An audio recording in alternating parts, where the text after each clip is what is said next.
Dani Olmo au Barça, here we go. C'est officiel, Dani Olmo signe au Barça pour un montant de 55 millions d'euros plus 7 millions de bonus.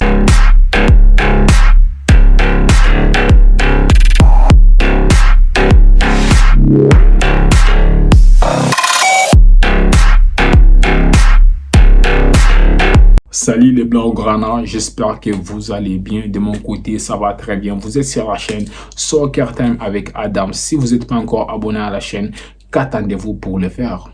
Et surtout, mettez la cloche de notification pour ne rater aucune de mes vidéos. N'oubliez surtout pas de liker la vidéo, ça me soutient énormément. Donc les gars, Dani Olmo signe au Barça, c'est officiel, il signe un contrat de 6 ans, soit jusqu'en 2030 pour un montant de 55 millions d'euros plus 7 millions de bonus. Est-ce que c'est une bonne recrue? Je dirais oui, Dani Olmo c'est une bonne recrue, c'est un joueur qui a des qualités, c'est un joueur très pertinent, c'est un joueur qui marque les buts, c'est un joueur qui déstabilise, il est trop fort Dani Olmo.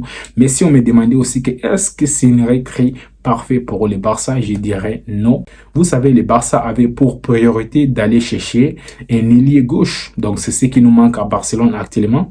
Le profil de Dani Olmo, on en a beaucoup à Barcelone, bien sûr, mais recruter aussi Dani Olmo, c'est pas du tout mauvais. Moi, je trouve que c'est plus un renfort aussi. On ne va pas aussi dire que oui, Nico Williams ne vient pas. On ne va pas aussi recruter Dani Olmo. C'est toute une mauvaise idée parce que le Barça a besoin de renforcer son équipe. C'est vraiment très important. Vous avez vu, le Real Madrid, ils ont un champion en titre, hein, mais ils se sont renforcés quand même avec une grosse recrue qui est en Mbappé. Il y a Atlético de Madrid qui est en train de recruter actuellement. Ils ont recruté qui Charlotte, qui est le numéro 9 de Villarreal. Là, ils sont en train de recruter encore Julian Alvarez. Donc, ce qui veut dire que la concurrence sera rude en Liga. Donc, il faut que nous aussi, on se renforce. Bien sûr, avoir Nico Williams, ça aurait été parfait. Mais si Nico Williams lui-même, il ne montre pas son intérêt pour les Barça, qu'est-ce qu'on peut faire? Qu'est-ce qu'on peut faire?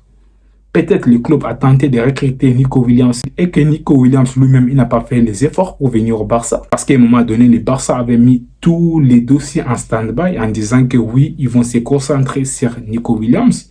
Mais finalement, Nico Williams n'a jamais montré son intérêt pour le club. Dans ces situations, on ne va pas quand même se dire que oui, vu que Nico Williams ne vient pas au Barça, manani, nanana, on ne va pas aussi se renforcer. C'est une très mauvaise idée. Si Nico Williams lui-même, il ne reconnaît pas la grandeur du Barça et que lui-même décide de rester à Athletic Bilbao. Apparemment, c'est son frère qui lui a convaincu de rester à Athletic Bilbao, vu que son frère a passé toute sa carrière à Athletic Bilbao. Si lui aussi, il veut faire pareil comme son frère qui reste là-bas, on va avancer, on ne va pas rester en stand-by tout au long du mercato. Et n'oubliez surtout pas que c'est Hansi Flick en question qui a recommandé à la direction de les recruter. Ce qui veut dire qu'il a un plan pour ses joueurs. On va rester là à voir comment Hansi Flick va utiliser Dani Olmo. Peut-être même Hansi Flick va l'utiliser comme un ailier. Parce qu'aussi, à Leipzig, là-bas, il a joué à plusieurs reprises en aile. On ne va pas dire quand même que Nico Williams ne vient pas. Dani Olmo, c'est une mauvaise idée. Et je vois beaucoup de propagande. Fermin Lopez, il est meilleur que Dani Olmo à un moment donné. Arrêtez. À un moment donné, il faut essayer d'analyser les choses. Dani Olmo, c'est un joueur confirmé. Bien sûr, Fermin Lopez, je ne suis pas contre lui. Il est très bon, il stat, il fait tout. C'est un excellent joueur, Fermin Lopez. Mais pour le moment, c'est un gamin. Déjà, on a un gamin comme Lamine Yamal. On ne va pas quand même aligner à tous les postes que les gamins. On est les grands Barça. On va jouer des matchs à très haute intensité. On va jouer des matchs en Ligue des Champions, des matchs très compliqués. On va jouer des matchs contre Manchester City, contre les Bayern Munich, contre le Real Madrid, contre les Atlético de Madrid.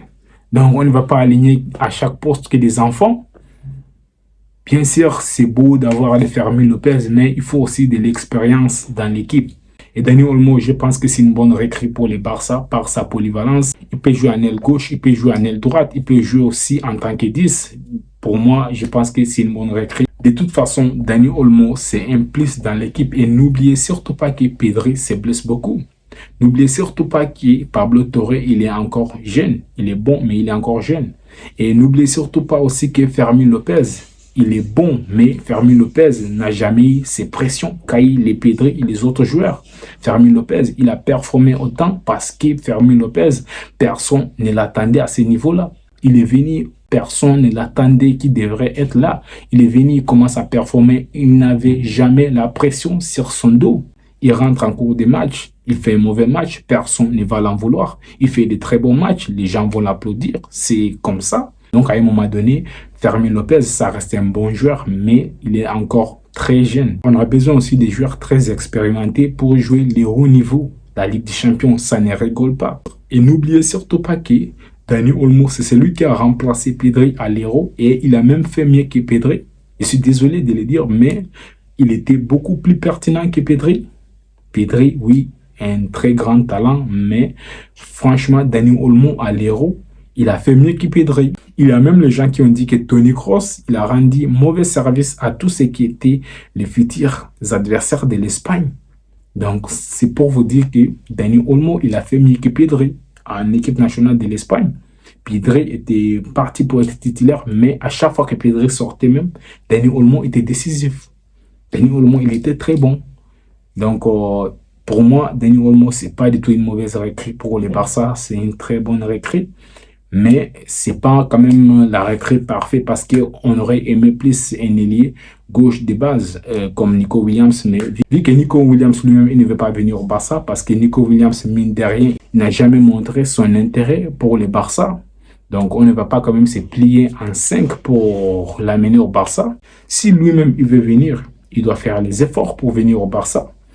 Et c'est ce que Dani Olmo il a fait. Il a même fait les efforts économiques pour venir au Barça. Il a baissé son salaire pour venir au Barça.